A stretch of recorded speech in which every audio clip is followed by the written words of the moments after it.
Class 9 অধ্যায় সপ্তম ত্ৰিভুজ ট্ৰায়াঙ্গল chapter. R সৰ্বাংগ সম মানে আমি পাইছোঁ যে ধৰা দুটা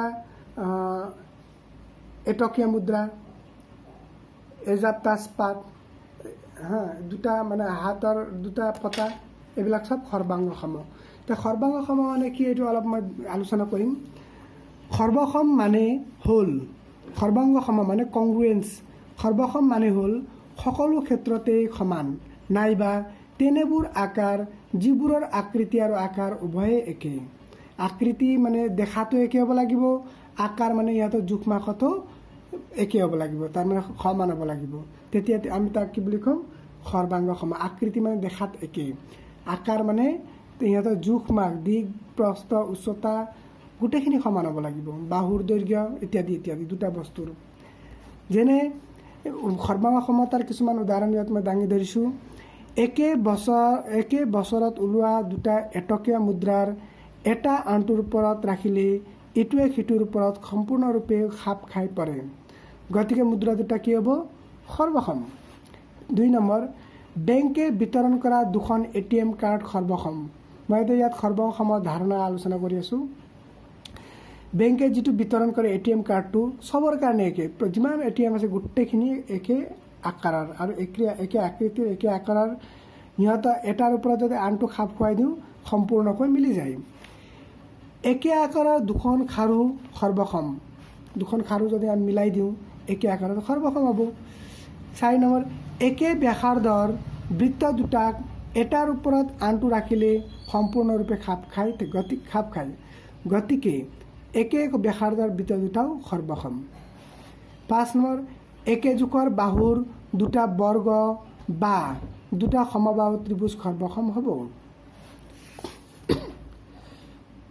এতিয়া সৰ্বসম আকাৰৰ কেইটামান উদাহৰণৰ কথা তোমালোকে ভাবিব পাৰিবানে?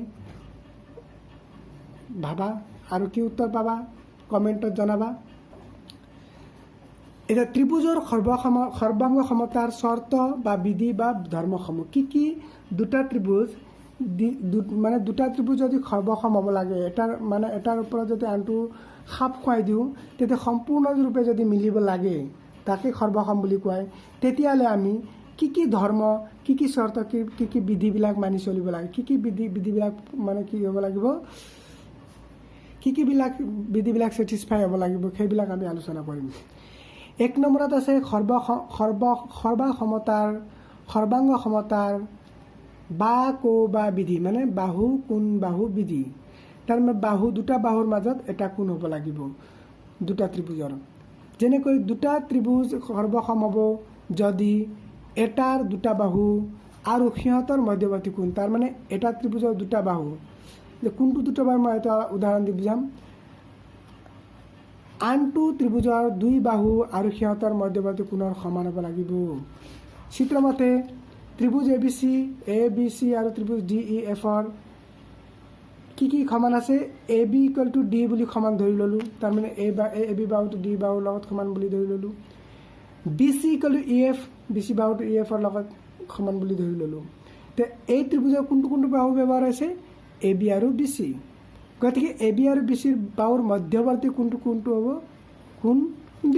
গতিকে মই কোণ B লৈছোঁ ইয়াত, কোণ B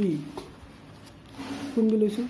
এতিয়া ঠিক একেদৰে DE আৰু EF বাহু লোৱা হৈছে, ইয়াত D আৰু EF বাহু লোৱা হৈছে। গতিকে DE আৰু EF বাহুৰ মাজৰ কোণটো কি হ'ব? E। গতিকে এই দুটা বাহুৰ মাজৰ কোণটো এই দুটা বাহুৰ মাজৰ কোণৰ লগত যদি সমান হৈ যায়, তাৰমানে B = E লগত সমান হৈ যায়, তেতিয়া ত্ৰিভুজ দুটা কি হ'ব? সৰ্বসম হ'ব। ত্ৰিভুজ ABC সৰ্বসম, ত্ৰিভুজ DEF ইয়াক আমি SAS বিধি বুলিও কওঁ, মানে বাহু কোণ বাহু। এতিয়া কথাটো হ'ল দুটা ত্ৰিভুজ সৰ্বাংগ সম কৰোঁতে এটা কথা সদায় মনত ৰাখিব লাগে যে যিটো ত্ৰিভুজ আমি আগত লিখোঁ তাৰ অংগকেইটাই আগত লিখিব লাগিব। ইয়াৰ অংগকেইটা যদি আগত লিখোঁ আমাৰ স্পষ্ট নহ'ব, শুদ্ধ নহ'ব। গতিকে আমি ইয়াত ত্ৰিভুজ ABC লৈছোঁ, গতিকে তাৰ অংগকেইটা আগত লিখিছোঁ। DF পিছত লিখিছোঁ, তাৰ অংগকেইটা পিছত লিখিছোঁ। ঠিক আছে। সৰ্বাংগ সমতাৰ দ্বিতীয় বিধি হ'ল ক বিধি। তাৰমানে দুটা ত্ৰিভুজ সৰ্বসম হ'ব যদি মানে ক বা ক মানে দুটা কোণৰ মাজত এটা বাহু হ'ব লাগিব।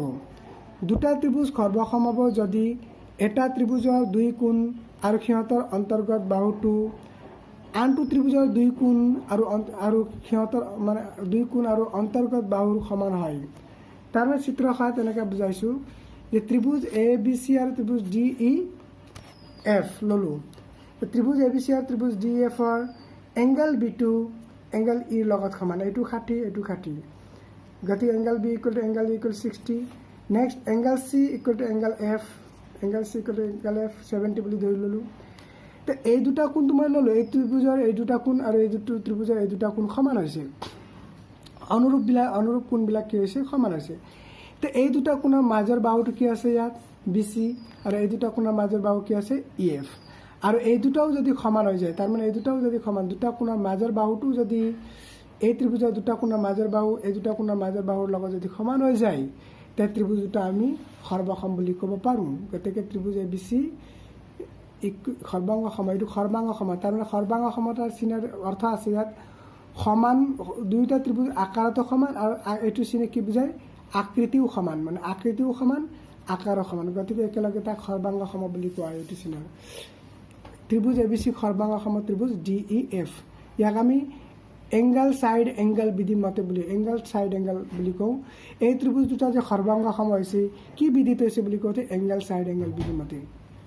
নেক্সট হ'ল ক বা বিধি, মানে কোন বাহু বিধি, কোন বাহু বিধি। দুটা ত্ৰিভুজ সৰ্বসম হ'ব যদি ত্ৰিভুজ দুটাৰ যিকোনো দুযোৰ কোণ আৰু এযোৰ অনুৰূপ বাহু পৰস্পৰ সমান। তাৰ মানে চিত্ৰ যদি আমি কওঁ তেনেহ'লে এনেকুৱা হ'ব যে ত্ৰিভুজ এ বি চি আৰু ত্ৰিভুজ ডি এফৰ angle B equal to angle equal 50, তাৰমানে বি ইৰ লগত সমান, দুইটাই 50। Angle C equal to angle F equal 60, তাৰমানে চি আৰু এফ সমান, কাৰণ দুইটাই 60। এতিয়া আমাৰ নিয়ম মতে ক বা বিধি মতে কি হ'ব লাগিছিল, এইটো বাহুৰ লগত সমান হ'ব লাগিছিল, কিন্তু ইয়াত হোৱা নাই। কোনটো হৈছে অন্য এটা বাহুহে সমান হৈছে, A C equal to D F. এতিয়া A C equal to D F 7 centimetre. এতিয়া কথাটো হ'ল দুটা কোণৰ মাজত এটা বাহু নহৈ পেলাই দুটা কোণ লিখি পেলাই এটা বাহু বেলেগ ঠাইত লিখিছোঁ, তেতিয়াও সৰ্বসম হ'ব। কিয় হ'ব? এইটো কাৰণত হ'ব। আমি জানো যে ত্ৰিভুজৰ তিনিটা কোণৰ সমষ্টি 180 ডিগ্ৰী, হয়নে? এতিয়া ইয়াত 50 + 60 কিমান হ'ব? 110, 110। এতিয়া 80 হ'বৰ কাৰণে 180, আমি জানো যে ত্ৰিভুজৰ তিনিটা কোণৰ যোগফল 180 ডিগ্ৰী, কিন্তু ইয়াত কিমান হৈছে 110 হৈছে, আৰু 180 হ'বৰ কাৰণে কিমান বাকী আছে 70। ইয়াত যদি মই 70 লিখি দিওঁ তো এইটো 70 হ'ব। ঠিক একেদৰে 50 + 60 110, এইটো কিমান হ'ব 70 হ'ব। গতিকে আমি যদি এনেকৈ চাব যাওঁ আগৰ বিধি মতে যে এইটো কোণৰ লগত সমান, এইটো 70 গতিকে এইটো কোণৰ লগত সমান, তা থাকিল কিন্তু এইটো বাহু এই দুটা কোণৰ মাজৰ বাহুটো এই দুটা কোণৰ মাজৰ বাহুৰ লগতো সমান হৈছে। গতিকে ক বিধি মতে ত্ৰিভুজ দুটা সৰ্বাংগ সম। গতিকে আচলতে ক'বলৈ যাওঁতে বিধিটো আগৰে আছে যে বা কোৱা আৰু কোৱা কথাটো একেই, কাৰণ কি আমি বা কৰিলে যি হয় বা কৰিলে সেই একে হয়। গতিকে আমি এনেকৈ ধৰণৰ পৰিস্থিতিত আমি আনটো কোণ মানে নিৰ্ণয় নকৰাকৈ আমি ত্ৰিভুজ দুটাক সৰ্বসম বুলি ক'ব পাৰোঁ, কি বিধিমতে বা বিধিমতে। গতিকে ত্ৰিভুজ এ বি চি সৰ্বাংগ সম ত্ৰিভুজ ডি এফ এংগল চাইড বিধিমতে। আমি দুটা ত্ৰিভুজ সৰ্বসম হোৱাৰ বাবে পোৱা বিধিবিলাক কি পালোঁ আমি? এছ বিধি, বাহু কোণ বাহু। 2 নম্বৰ এংগল চাইড এংগল, কোণ বাহু কোণ। 3 নম্বৰ এংগল চাইড কোণ বাহু। চতুৰ্ভুজৰ ইয়াত প্ৰশ্ন আমাৰ 7.1ৰ প্ৰশ্ন আছে যে 1 নম্বৰ চতুৰ্ভুজৰ এ চি বি ডিত A C equal to A D, মানে এ চি বি ডি চতুৰ্ভুজৰ কি আছে A C equal to B D A D, মানে A C equal to A D, আৰু এ বি এ এংগলে সমদ্বিখণ্ডিত কৰিছে, তাৰমানে এ বি এ কি কৰিছে এংগল এই কোণক সমানে দুভাগ কৰিছে, তাৰমানে এইটো পাৰ্ট ইকুৱেল টু এংগল এইটো পাৰ্ট। দেখুওৱা যে ত্ৰিভুজ এ বি চি সৰ্বাংগ সম ত্ৰিভুজ এ বি চি সৰ্বাংগ সম A B D. B C আৰু বি ডি সম্পৰ্কে তুমি কি ক'বা? ঠিক আছে।